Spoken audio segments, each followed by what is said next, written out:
Now, ladies and gentlemen, it's my pleasure to welcome Isabella Rossellini and Susan Lacy.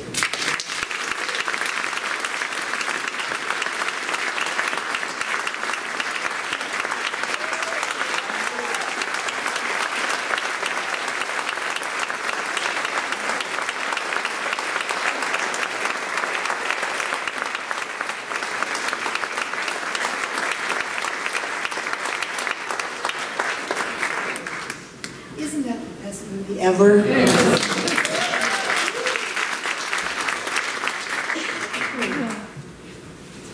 Pardon my voice. I hope I can be understood. So, you know, this movie, first of all, thank you so much for being here. It's a pleasure.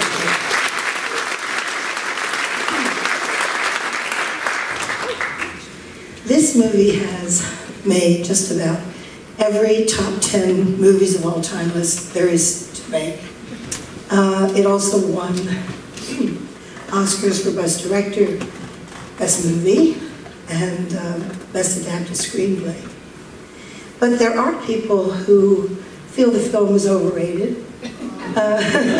There are a few, actually. But the best thing I ever read was saying, it's not the best movie ever made, but it's the most beloved. And that's actually what finally matters. I think it's a brilliant screenplay. But I'm wondering if you can talk about why you think it's such a beloved film. Well, I can only tell you what my mom told me, because I'm not a film critic. Ingrid Bergman is my mom. And she was surprised that the film became a great classic, because the shooting of the film had been quite difficult. They didn't know which ending to shoot, so the script was written with two endings. One that she stays with Rick, and one, the ending you've seen when she flies away with her husband.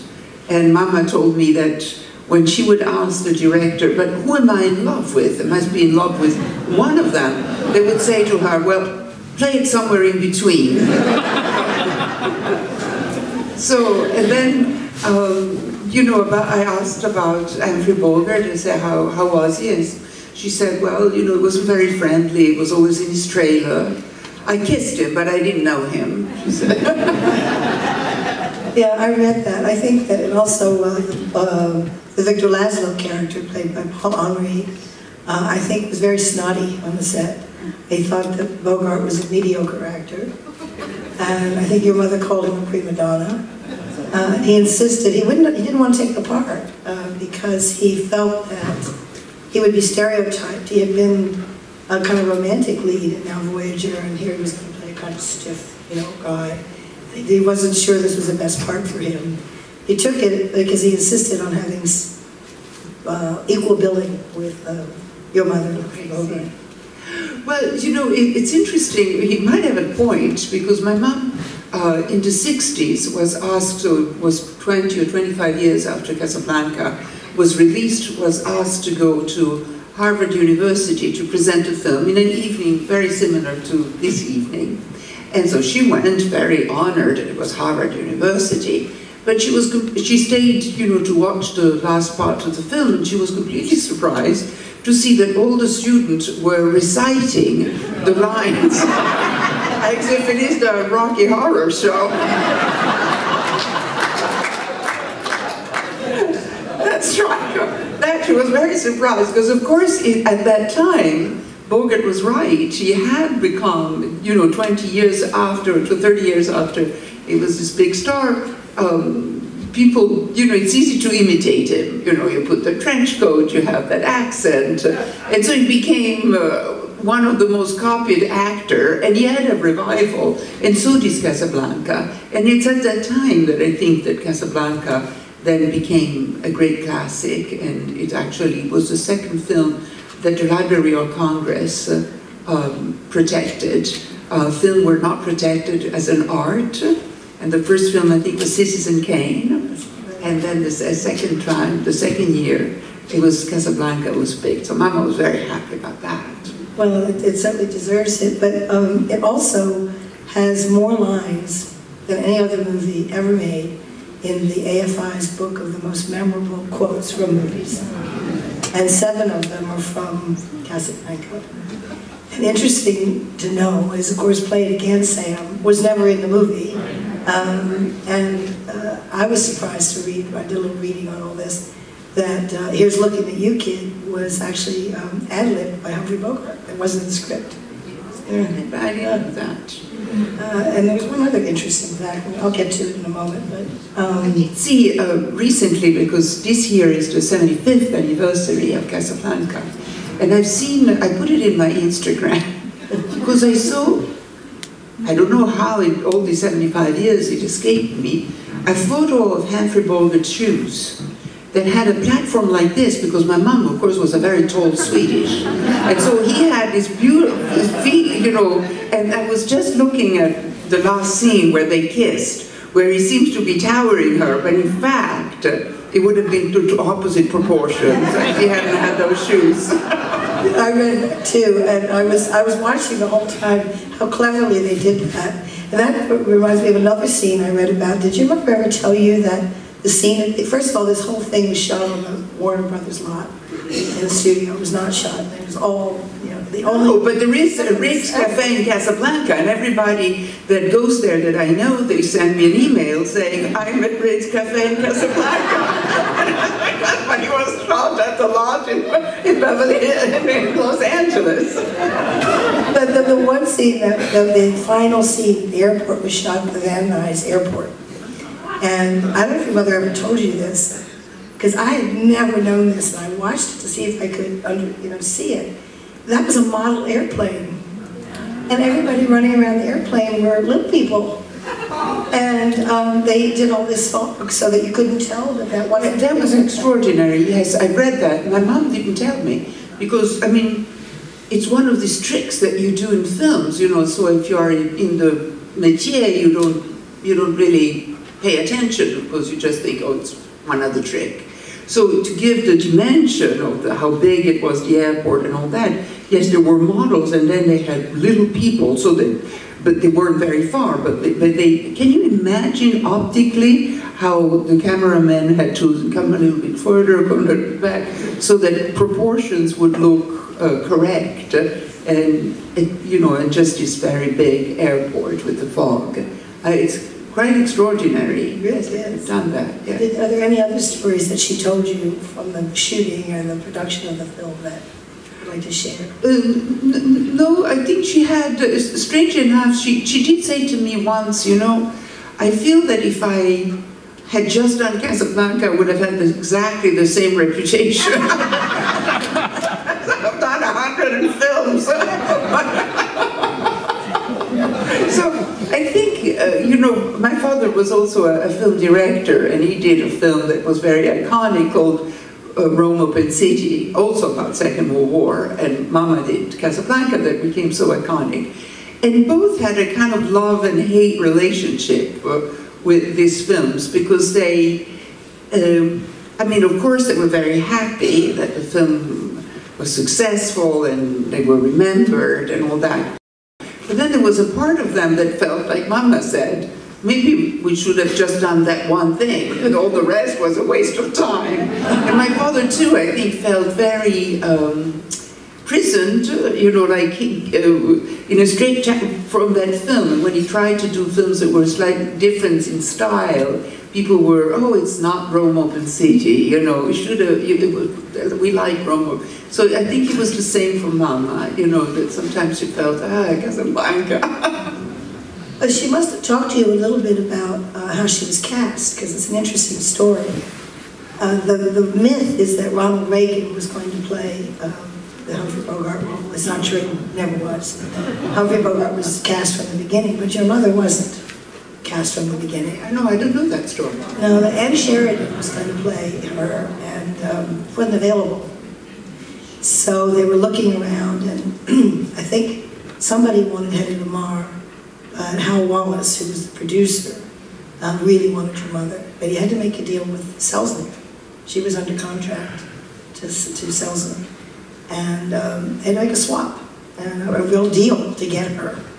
And they had to convince him to do it, and the screenwriters Julius and Philip Epstein, who bring a lot of the pizzazz to the screenplay. I think most of the lines everybody remembers are theirs.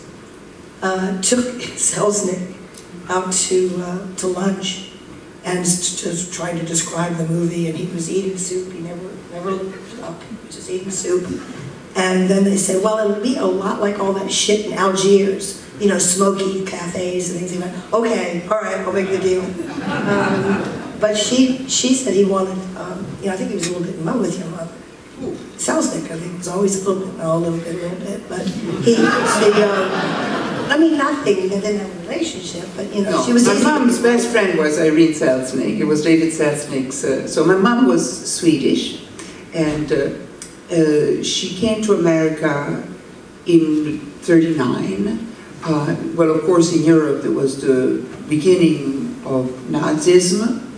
Her mother was German, so she was half German, half Swedish, but she lived in Sweden. And she had done already, she was only 22, she had already done 11 films in Sweden. She was the upcoming star of Sweden, and she spoke German, and she had done some film in Germany. And of course, there was Greta Garbo just declared, I want to be left alone, and everybody was looking for the next great Swede, because they know that Swedish women are beautiful, to come to Hollywood as substitute Greta Garbo, who didn't want to work. And David Selznick had a scout called Kay Brown, and Kay Brown was also eventually became my mother's agent. And Kay Brown was then sent to Sweden, and she came 1 year and saw my mother, and she came a second year and saw my mother. And the second year, the first year she bought a film that was with my mother, which was remade in America with, incredibly enough, John Crawford, because they're so different, my mother and John Crawford, A Woman's Face. And then the second time that Kay Brown went to Sweden the following year, again, there was the big film in Sweden was again with Ingrid Bergman, and it was Intermezzo. And at that time, Selznick decided to take the film and Mama, and they remade Intermezzo in Hollywood with Leslie Howard in English, and that was the beginning of Mother's career. And when Mother came to Hollywood, she was very young, 22, not used at all to the big American way of living. And Irene Selznick, David Selznick's wife, really took her under a wing, and they remained very, very good friends. And Mother always loved David, but had some sort of resentment toward him too. I think it was a resentment that a lot of actors had, because at the time, as you've mentioned, actors were belonged to a studio, so they received the salaries, and Mother's salaries was $60,000 a year, which at the time was a lot of money, and she was with the Selznick studio. And Selznick, because Mama became also very known in America, she could negotiate a little bit what film to make, but really she was under contract with Selznick, and Selznick made most of the decision. And then Selznick started to make deals like the CASABLANCA and lease her, but all the money went to him, and I think he leased her to just CASABLANCA for $130,000, so it was twice as much as what Mama made. And I think that year also Mama was also leased to another studio, and that created, not only in Mama, but in a lot of actors at the time, the feeling that they wanted to be independent from the studio, and they changed. Mother's tried to, she always wanted to play Joan of Arc, and Selznick didn't think it was commercial enough. And so that was the first film that she did as an independent player, breaking away from Selznick, producing herself. The film was not successful, Selznick might have been right, but there was this wish at, not only Mom, so it wasn't really a resentment that she had towards Selznick, but there was a kind of resentment toward the actor that wanted to break away from the studio system. It was the system. It was a system. It was very good for actors that were not very successful, because they had a guaranteed salary, and the idea was that only a few were superstar, and of course David Selznick was not pocketing the $130,000, but he was supporting all these studio and all the other actors who might have not worked as much or as successfully, but they were guaranteed a salary. Did your mother ever talk about the scene of the Battle of the Anthems that took place in the cafe? Did she ever talk about the emotional impact? No, well, you know, to me, Casablanca, it's a fantasy of refugees. I mean, we have images every day of refugee camp and what they look like. Not like the Ritz Cafe. And refugees, I don't have the clothes that Mama wear. So Mother was a European and half German, and she was very happy to, and I think she accepted, though she accepted to come. She was very independent, although she was 22, she was very, and very shy. But she was fiercely independent. I mean, when she arrived, David Selznick wanted to change the name. She thought that Bergman was too German. And she said, absolutely not, that's my name, I'm keeping it. And then he wanted to change her eyebrow, and she refused to be touched. And then also she accepted to do one film, not 7 films, as he offered at the beginning. She said, I want to try one and see if I like working with you, which was very unusual, especially a 22-year-old given the opportunity to come to Hollywood. But Mama was a very, very shy person, but when it came to acting, she always said, I feel like a lioness, and she was. And she protected her work, and she was quite independent. Well, other things, she was completely not independent, you know, if you could say, I remember once she wanted to buy a television. She almost had a nervous breakdown. She came home, she said, I don't understand, Panasonic, Sonic, General, what is all these names, so many choices, I can't do it. I have to call my husband, he has to do it. But when it came to script and producers and contract and how, not so much the money, but how to manage her career and what she wanted, it was very clear. I'm sorry. I mentioned that scene because one of the things I read that I also hadn't known is that most of the people in the cafe were actually genuine refugees. That is true. And that is one of the things that people say gave that such power, that the actors weren't acting, they were really crying. They were, you know. There were some very dramatic stories of a lot of them Jewish actors who escaped Europe and entire family killed in concentration camps. Yes, Hollywood was this place where a lot of people escaped. Billy Wilder had a fantastic line. He said, sorry, I have to rethink about it. He talked about people in Berlin and in Germany, and he said, the optimist died in Auschwitz, the pessimist came to Hollywood. The pessimist, the understanding there was going to be a war, they escaped. Yes, a lot of them were. And that was a reality. I mean, it was a reality for my mother too. Her mother was German. She had a Jewish last name, but they weren't Jewish, Adler. The entire family tried to escape, and they were dispersed in different parts of Europe. So Mother too, like everybody, was touched by the war. So the film, Casablanca, by the way, means White House. And in terms of American values, I don't know whether you wondered, you know, this is part of an American values screening series, why this film would be chosen for that. I wonder if you have any thoughts about... No, but it's the name of a big city in Morocco. Yeah, I know. So I know it means White House, but I never associated it with the White House in Washington. No, but there's some people who feel that, that Roosevelt was a little bit of a model in a very, very distant kind of way for the character of Rick, who came kind of begrudgingly into the war.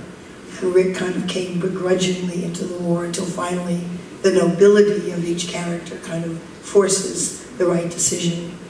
you know, and it could be. I mean, I think sometimes critics read too much. I thought that was a stretch myself. I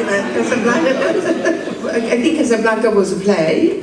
I don't know that it was a very successful play, but for sure it translated into a very successful film. And it does have the feeling of a play still. I mean, the dialogue so precious, so wonderful, and everything taking place at the Rick's Cafe. I think the play was based on a play called Everybody Comes to Rick's. And it was optioned by Hal Wallace. It was recommended to him by Irene Diamond, who had seen it.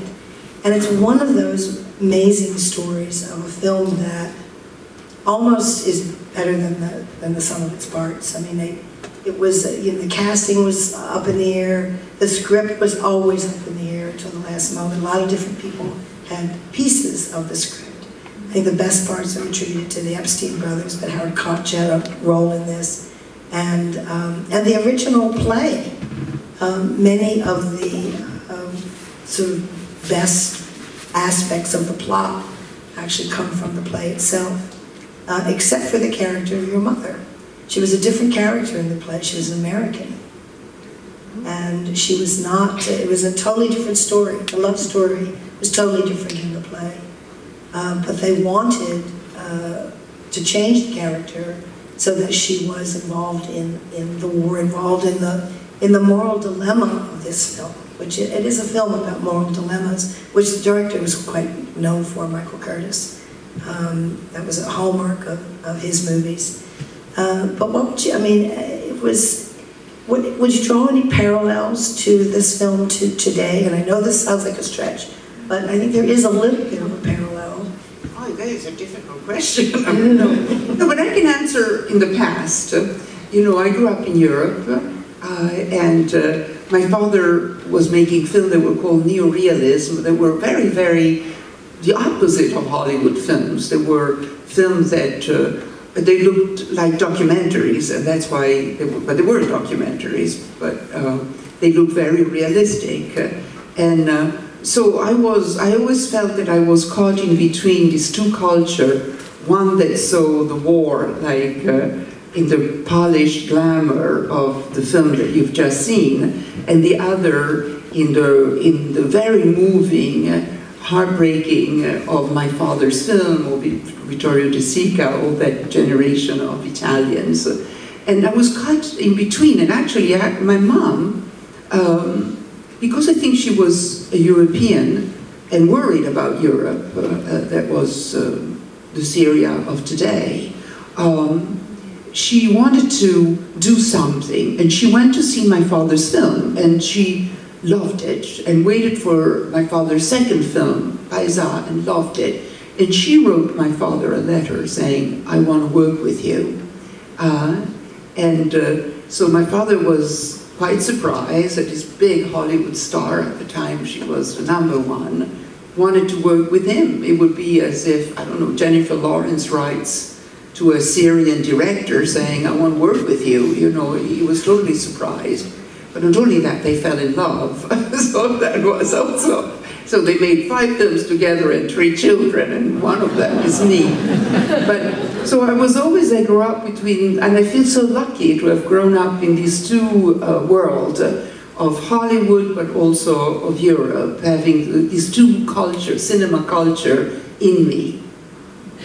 So I don't know how it would reflect in today's world, but I know in my own world there was this reality.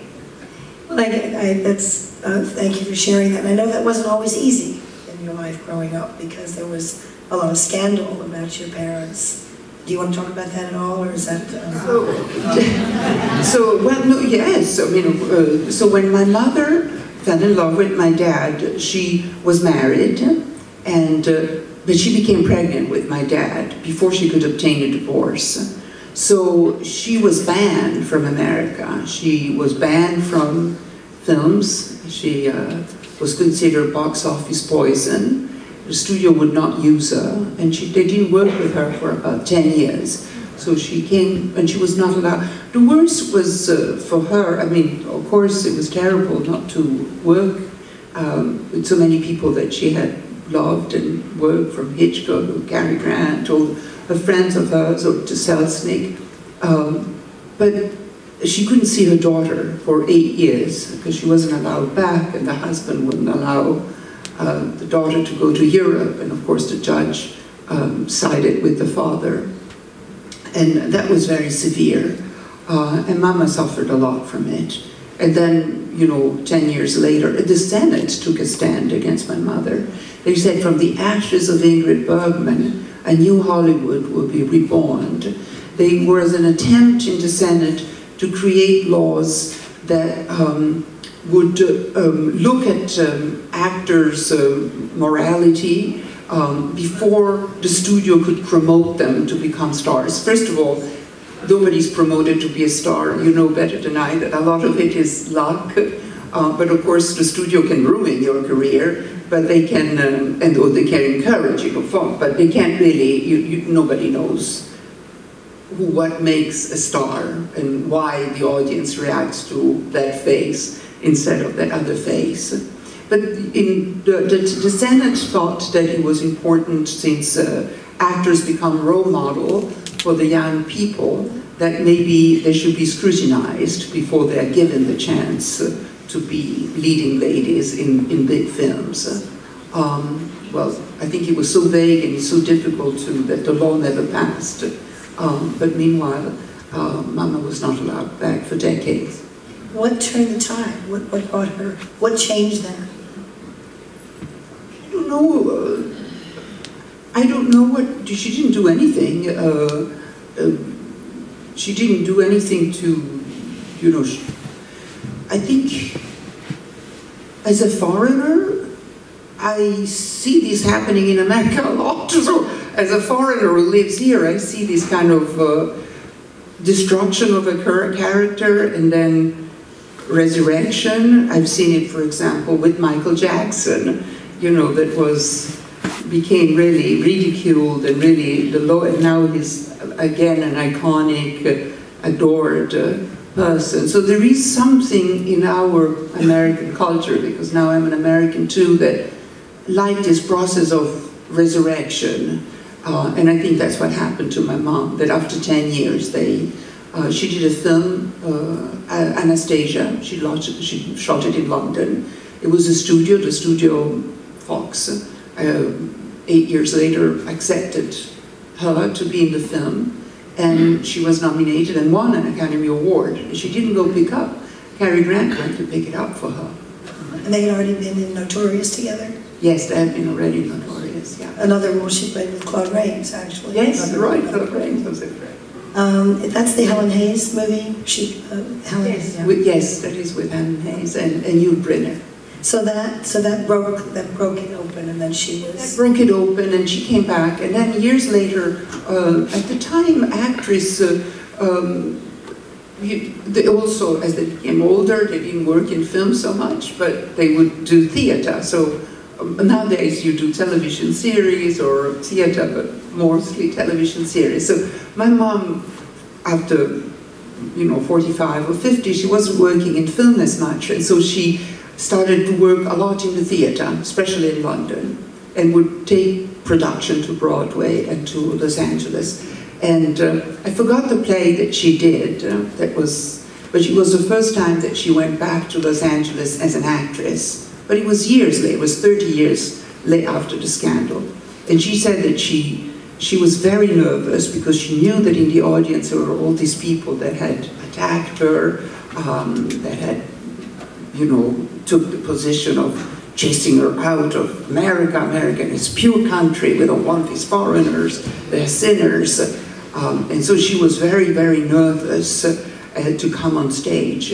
And when she entered the stage, the entire audience was a standing ovation before she could even start the first line. And there was a long, long applause. And she started to cry. And she forgot all her lines. And she always told me that story. That was, I think that was the moment where she felt it was redeemed. It wasn't Anastasia, it was still the beginning, but she didn't come to America. She couldn't pick up the Oscar. Friends had to go for her. Oh, that's such a great story.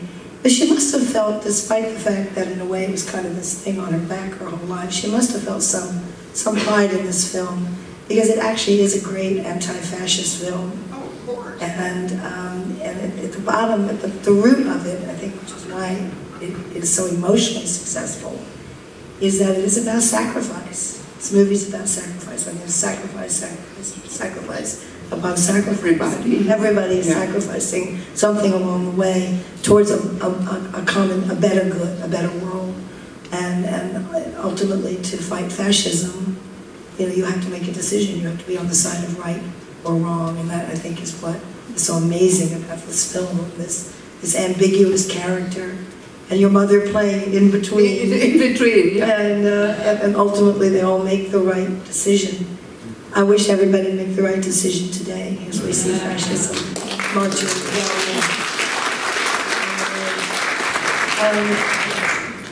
down. Does anybody have any questions out there? How tall was your mother? My mother was about 5'9", which was at the time considered very, very tall. Nowadays, a lot of women are 5'9", but at the time she was considered very tall. She always had flat shoes. I remember she was in, was it Gaslight? She had to play a scene with Charles Boyer, and they had to run into each other's arm. But of course, he couldn't run, because then you would see that he was shorter than her. So the scene was rewritten, that she runs, so he can be again on the platform. And sometimes they even cut dug trenches so that she would walk on a trench below her. Another question, what do you think your mother's favorite film was? Did she ever say? Of hers? I think she adored working with Hitchcock, and every time she said Hitch, eyes sparkled. They were a very good friend. They were always giggling.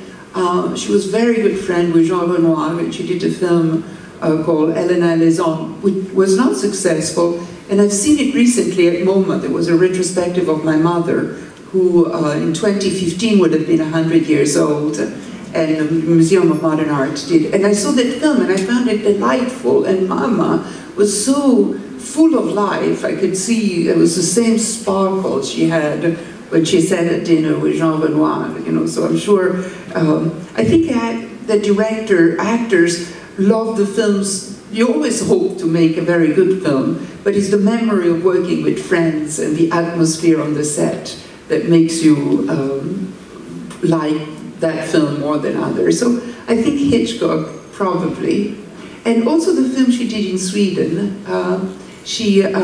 Of the 11 films that she did in Sweden before coming to America, 6 of them were with Gustav Molander, a very established older director. And Gustav Molander also told her from the beginning, you are something special. You are going to be a big star. And she always carried that voice in her. You know, it meant a lot for her to have Gustav Molander told her that.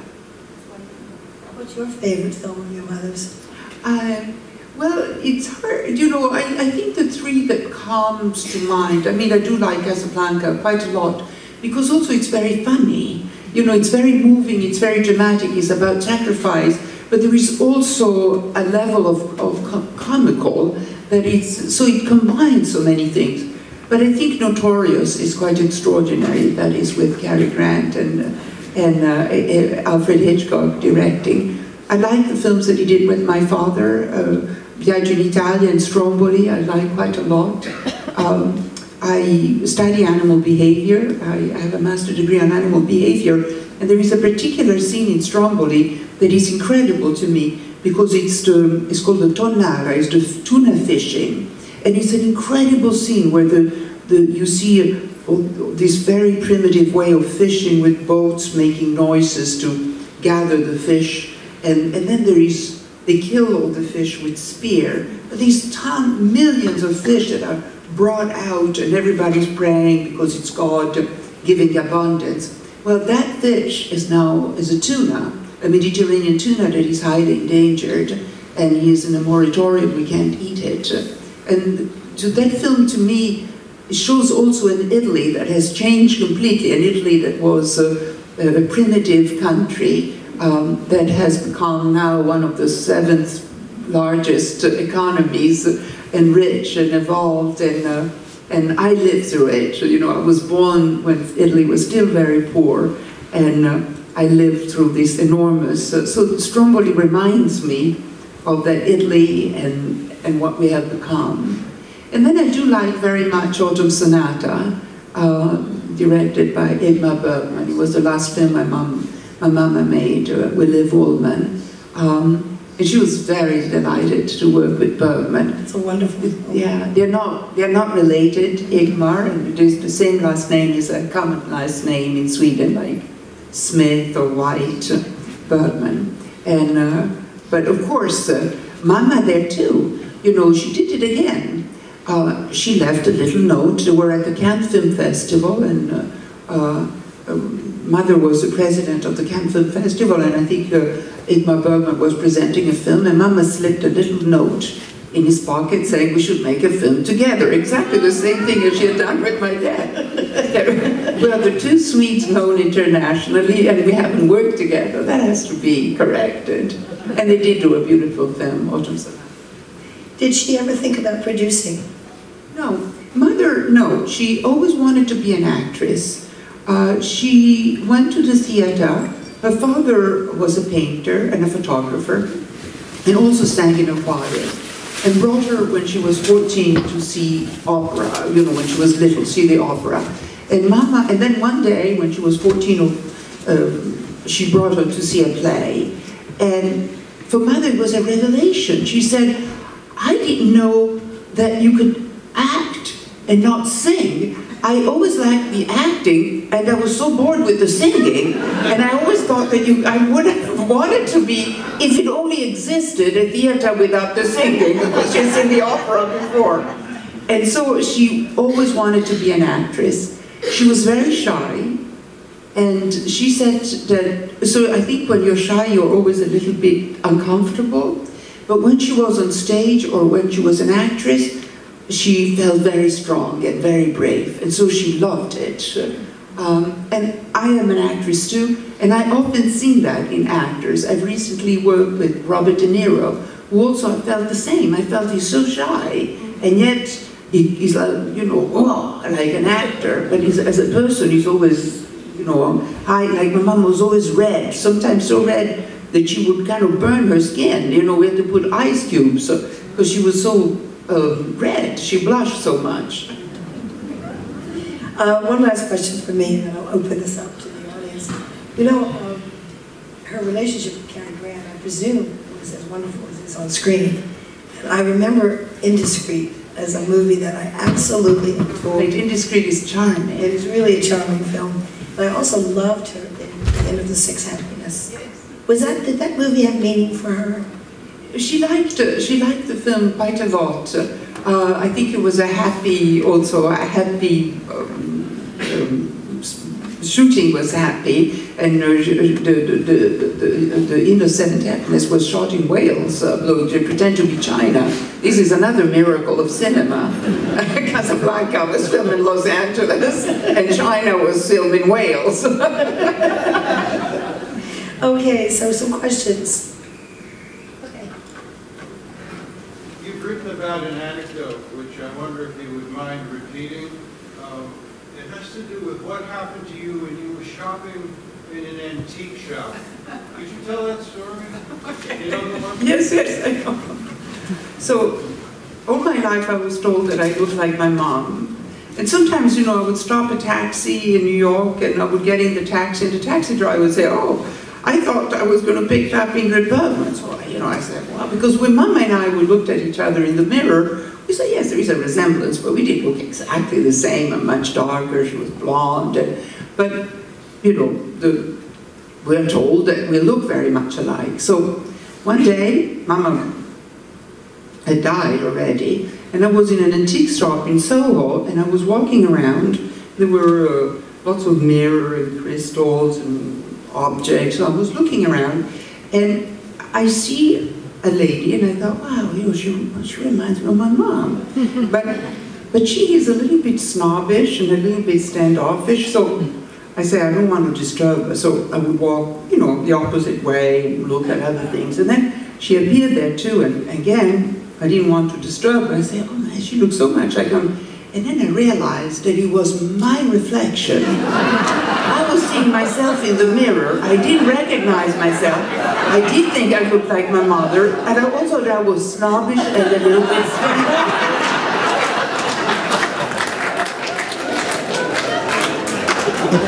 April. I just want to say I love your acting and the fact that you're such a great filmmaker, an artistic filmmaker. I'm a painter myself, and I love your green porno series. Are you still working on them? Yes. So I love animals. Well, my parents all loved animals too. So when I work as a director and a writer, it's always about animals. And I did write a little circus. I have a trained dog and myself, and we're performing it mid-May at the Baryshnikov Art Center in New York. It's called Circus Link Link. We're just going to open it in Barcelona in about 6 weeks. Yes, I continue. Really? Are you going to have anything in the States? For the moment, we just have the Baryshnikov and Barcelona. And that is the presentation in Europe and here, and then I have an agent, and hopefully we'll get more bookings. Generally, that's when you work in the off-Broadway. You do an example, and then people come see it, and then they book you 6 months and 9 months later. We're already been booked in October in France and London and Romania, so I'm waiting for more bookings. Congratulations. Follow-up to April's question. You obviously have a very close relationship with your mother, and it's wonderful you talk about her being fierce, her knowledge of restoration. And I'm very curious with the conversation going on today in values and the Me Too movement. She was such a beautiful young woman. How did she approach giving you what she had to say about protecting you and going into this industry? So I don't remember mother, maybe because I was the daughter, because I think every woman had some sort of harassment, you know, whether it's light or very severe. I think it's common to every woman who has had that. She didn't tell me about it because maybe I was the daughter, you know, and she died in '82, so as many years ago. I always perceived my mother as being very independent, almost definitely a feminist, but though she didn't declare herself a feminist, you know, the feminist movement was quite new, and she was a little, my mother was an orphan. She lost her mother when she was 3 years old, and her father when she was 13 years old. And she went to live with cousins. And I think she really learned how to be independent and defend herself. So she was very strong that way. And I'm sure, I don't know, you know, I mean, Gustav Molander or Hitchcock, well, she fell in love with my father, but I think she never mentioned to me anything. Maybe I think that was it? What is the name of it? Was Fred, the big producer, the eccentric one that ended up the TWA, their own TWA. Fred Howard Hughes. Howard Hughes, I think, had a crush on her. And she never said to me that he had done anything wrong, but that he did finance Stromboli, the film that my mom did with my father, but he hated the film. And my father forbade us, the entire family, to ever fly to WA as a revenge. So I think that, you know, I could tell that from the way that mother explained it, that he had a crush on her, you know, and finance the film she wanted to make in the hope that she could then do the film that to lure her to her side. But she never mentioned any sexual harassment as it is, as the subject of today. Hi, I'm actually working with Monica Henry right now with the Garden State Film Festival, Paul's daughter, and she, if I may slip you some information from her. Follow in your mom's footsteps and slip you a note. Any other questions? Over there. I've lived in Morocco, and I'm just curious, did the protagonist ever actually get to Casablanca, and have you been to Cafe? I always want to go to Casablanca. I tell you, all my best friends, when they go to Casablanca, they call me. And then if somebody says, I remember once I was in a cafe, and the waiter was talking to me and was speaking French, and beautifully French, and I said, well, where are you come? Where do you... I speak French too, so we started to speak French. And he said, I'm from Casablanca. Ah, and he said, you too? Because my reaction was as if I was from Casablanca. I said, no, but almost. No, but I've never been. I always wanted. Once I did a film in Spain, and I took the ferry and from Gibraltar and went to that first teeny town. It's a beautiful little market, and we had lunch, but we had to go back. And of course, Morocco is like the Caribbean of Europe. Everybody in France have a house in Marrakesh and all that. So I don't know why I didn't end up. I should be there. It's my nation, but I haven't been there yet. I know the owner if you want to go. And they're great piano players, not named It's funny, mentioning Rome or the city, I was having flashes of images from that great movie while thinking about Casablanca, and I was wondering, sitting here thinking, did your father ever say anything about Casablanca? It's the antithesis of his style. Yes, the antithesis, and he didn't say anything specific about Casablanca, but I think he did not like Hollywood film. My father was from that group of directors that they weren't even in opposition. They didn't even know it existed. They were in Italy. It was a country with the war and the fascist regime.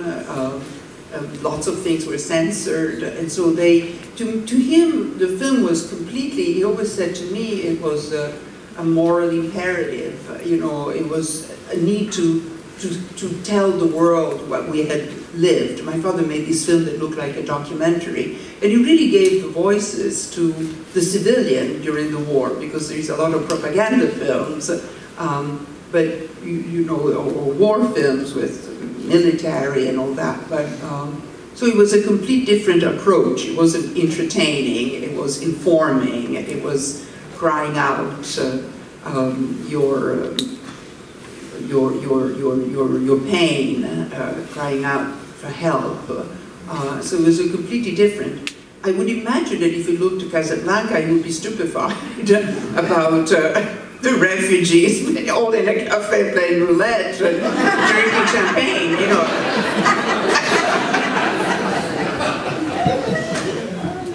That wasn't totally out of the question. I'm a first-generation American, and I had an aunt and uncle who got out of Germany. Not everybody did, but I had an aunt and uncle who went to Germany. He'd been the theater critic of the Hamburg newspaper. And they got to England. He never went home again the day Hitler was elected into power. And they skirted him out of the city, and he ended up in London, where they put all the German refugees in a concentration camp, believe it or not. And she said it was the best time of his entire life, because all these Jewish intellectuals, they played chess and they argued with each other and had a wonderful time. It didn't last very long. So it's not totally out of the question. Maybe the champagne part of it, I don't know.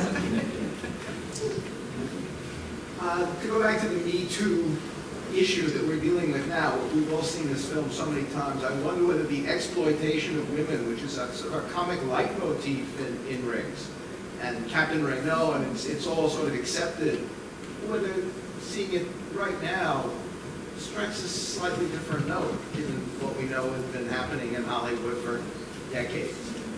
Whether it strikes you differently than it did before. The film? You mean the rapes? Yeah, the exploitation of women. The undertone of Captain Regal always, you know, fooling around with the girls. With the girls, yeah. Trading favors for sex. Which was, by the way, very downplayed in the final script. It had been much more explicit in the original script, yeah. But they had to play it down. Yeah. You know, frankly, I don't think it only happens in Hollywood. I think it happens everywhere. You know, it's only that Hollywood people are more famous and newspaper like to talk about stars, but I think it happens in hospitals, in legal situation, at McDonald's, everywhere. I think it's quite common. I think, I mean, I don't know, maybe I just want to be optimistic, but when I grew up in Italy, and in Italy women could not walk in the street because the men would, unless you were accompanied by another man, then they wouldn't say anything. But if you walked alone in the street or with your girlfriend, men would comment on your behind, on your tits, on your looks, quite heavily. And they don't do that anymore, so there has been progress. I think at the time, you know, looking back, I think that not all of them were rapists, you know, they weren't rapists, but I think they did it, also they did it because it was a bonding among men, you know, it was, you know, you and your friend commenting on the girl, so it was bonding for the men. It was establishing who was the boss, you know, so that you were commented upon.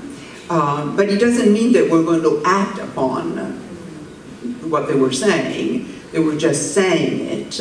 But it was a culture that allowed it. And as women, and I also think that also some men thought that that women liked it.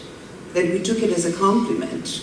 That yes, it was a little vulgar, but that after all, you know. And so it took a lot to understand that we didn't like it to be commented upon, that we just wanted to walk in the streets alone with our thoughts. And it is happening. In Italy, nobody comments anymore when women walk in the street and leave us alone. So there is progress, and I hope that this movement and the ability to talk about it isn't a revelation that something has gotten worse, is that things are getting better, and then now we can talk about it, and we can confront something that I think is quite common. Do you know if your mother ever felt that Ilsa had not made the right decision in going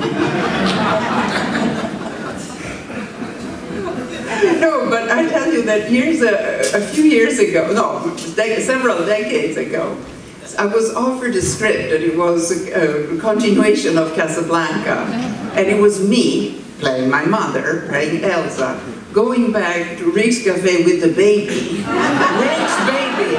It wasn't just a kiss. That's how it started. I turned the film down.